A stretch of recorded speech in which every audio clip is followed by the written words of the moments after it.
Good day po, samahan niyo po kami ngayon sa aming customer visit. Just like what I've said before, pupuntahan po namin ang Brittany Square. Ang first stop po namin dito sa may Bon Appetit. Nagkaroon kami ng magandang discussion with our customer. Ang Bon Appetit po pala is one of the establishment inside Brittany Square. Matatagpuan ito sa may second floor. Ito po palang shop nila is meron silang pinaka-office sa likod, which is nakausap po natin ang admin nila dito.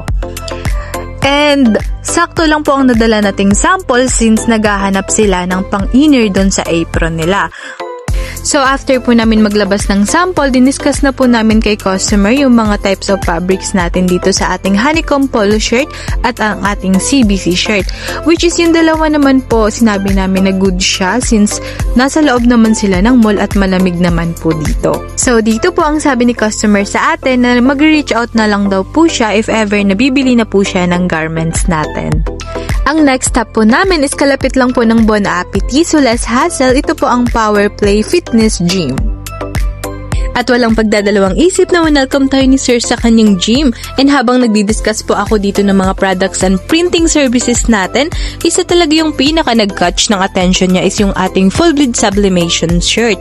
Na-amaze daw po siya sa vibrant colors nito, full print design at overall premium quality nito. Habang pinapakita ko naman yung mga possible layouts at sample designs, sinabi niya na bagay daw ito para sa gym uniforms nila, workout shirts at possible merchandise nila in the future. Mas naging interesado naman si Sir nung nalaman niya na comfortable suotin, mataas yung print quality at pwedeng i-customize based sa branding ng gym nila. Kaya habang nag-uusap kami, talagang marami siyang inquiries tungkol sa tela, design at process sa paggawa. And honestly, good sign talaga ito kasi willing siyang bumisita mismo sa physical store natin para makita personally yung quality at possible mag-place ng order. Next location po namin is dito sa may Peri Peri Restaurant. Located din po siya sa may Brittany Square. So dito po sinisimula na po namin magpakilala kay ma'am at kung saan po tayo located. And habang dinidiscuss ko yung mga products and services natin kay ma'am, sinabi nila na meron na pala silang current supplier for their company needs. Pero despite that, naging interesado pa rin sila ma'am sa ating discussion. Especially nung nilabas ko na ang mga sample natin at diniscuss sa kanya. Pero kahit na may supplier na sila ma'am, naging interesado pa rin sila sa nameplate natin at honeycomb polo shirt natin for personal use dahil nagustuhan nila yung quality at overall look ng products natin. Nagkaroon kami ng magandang conversation tungkol sa customization options at good sign din po kasi sinabi nilang erereli nila yung company natin at services natin sa main office nila.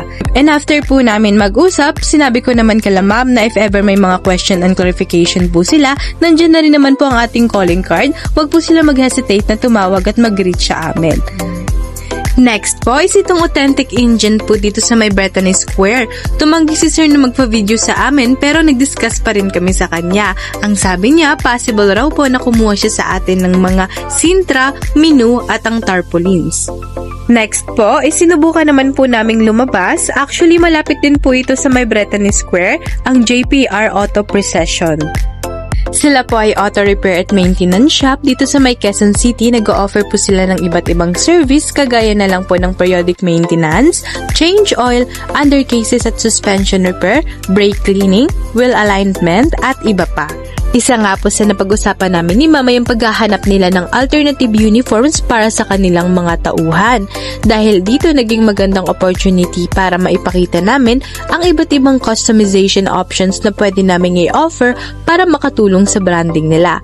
And using our brochure, ipinakita rin namin kay Ma'am ang quality ng aming DTF printing, embroidery service, customized shirts, polo shirts, tote bags, stickers, mugs, tarpaulin printing at iba pang personalized product. And good thing is naging interesado si ma'am lalo na sa uniforms, especially sa full bleed sublimation dahil sa clean professional at customized itong tingnan para sa kanilang mga staff.